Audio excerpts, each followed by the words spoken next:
Hi, I'm Dr. Jigna, working as a gynecologist at Subham Hospital, Junagadh. PCOS, polycystic અંડાશય syndrome, એક સામાન્ય hormonal disorder છે જેમાં reproductive એજ અને ચાઇલ્ડ બેરિંગ એજની છોકરીઓ અને સ્ત્રીઓને અસર કરે છે.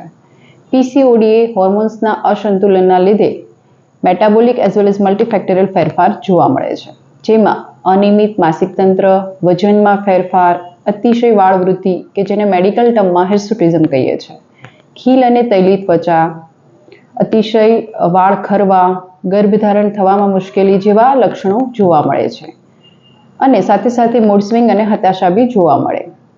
જો પીસીઓએસને અનટ્રીટેડ લાંબા સમય માટે રહેવા દેવામાં આવે તો ક્યારેક કાર્ડિયોવાસ્ક્યુલર, થાઇરોઇડ, શુગર જેવા પ્રોબ્લેમ બી જોવા મળે છે. પીસીઓડી થવા પાછળના કારણો તો જેનેટિક ફેક્ટર, તમારા મમ્મી કે સિસ્ટરને પીસીઓડીની હિસ્ટ્રી હોય તો તમને બી થઈ શકે. ગટ ડિસબાયોસિસ, ઇન્ડાઇજેશનના લીધે સમ માઇક્રોફ્લોરા લેવલે ચેન્જીસ થાય કે જેને લીધે પીસીઓડીના ચાન્સીસ વધે છે.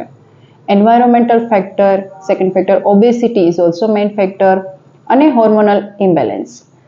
એલએચ અને એફએચએસ જેવા હોર્મોનના ઇમ્બેલેન્સની સાથે એન્ડ્રોજન્સ જેવા હોર્મોન્સનું પ્રમાણ બી વધુ જોવા મળે છે કે જેને લીધે પીસીઓડીના ચેન્જીસ થાય છે. પીસીઓડી એ બીમારી છે કે નોર્મલ ફેરફાર છે? પીસીઓડીનું નિદાન થઈ શકે તો કઈ રીતે અને સારવાર લેવી કે નહીં એ આપણે નેક્સ્ટ ટોપિકમાં ડિસ્કસ કરશું.